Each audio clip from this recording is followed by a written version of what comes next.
Scientists in America's state of Florida are trying to restore the damaged reefs off its coast as a new disease called stony coral tissue loss has been posing a serious threat to several coral species in the state. The Florida Coral Rescue Center has successfully bred hundreds of corals from endangered species in its 2,000 square foot facility, which houses a total of 18 threatened Florida coral species.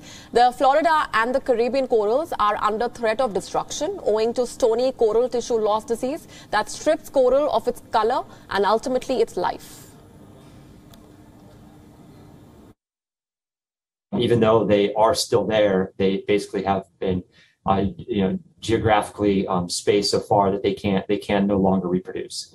And it's starting to affect the other corals where the coral coverage is getting so thin. A lot of these corals release eggs and sperm. They need to cross-fertilize another colony, and they're just too spaced out spatially. They can't get to the eggs. The sperm can't get to the eggs, basically.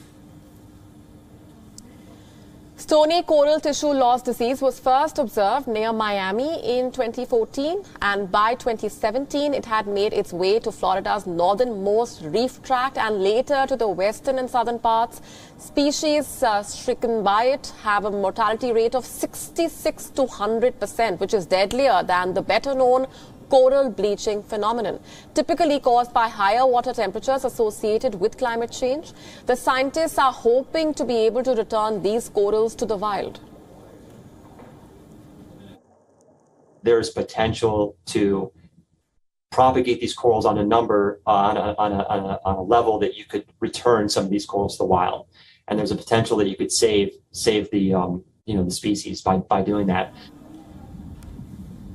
The Global Coral Reef Monitoring Network, a UN-supported global data network, has said that 14% of the world's coral reefs coral on reefs was already lost between 2009 and 2018.